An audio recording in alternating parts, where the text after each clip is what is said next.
Asset-based lending, a lot of people probably know some portion of that, call it factoring, which could be a utilization, or inventory financing. Something that's a little bit specialty is purchase order financing.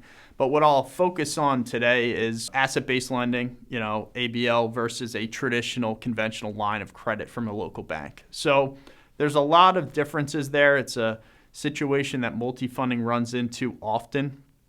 Business that's in high growth mode, right? Let's just say they sell widgets to Home Depot and Lowe's as their primary customers. They're going from 5 million to 10 million anticipated this year, but they're working off of a $500,000 line of credit from their local bank.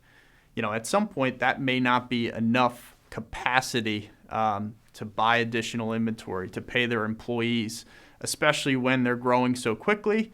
And, say these Home Depot and Lowe's are, paying them on net 60-day terms, right? It's a long time frame to recoup their funds based on when they have to purchase their inventory from their suppliers or manufacture it. So an asset-based facility enables a business owner to get more access to capital tied to largely accounts receivable and inventory. So that's sort of the intent there. Is it certainly could help just keep a business liquid to help with the growing pains, especially in a high trajectory of sales growth.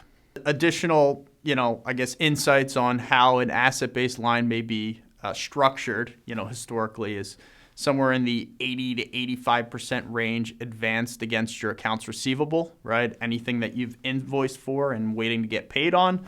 And, let's call it anywhere from 30 to 50% of inventory at cost on your balance sheet. Certainly those metrics just depend on the specific scenario.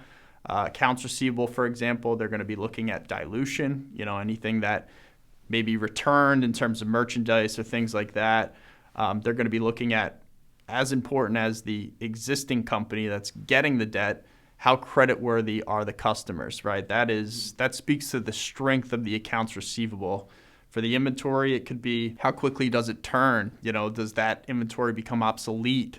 In a fire sale, can that be liquidated quickly and at a cost that is comparable to the amount of inventory on their balance sheet? So those are all key elements when determining what an asset-based lender calls a borrowing base, which is how they drive how much availability a specific company has to draw against as they need it for working capital needs.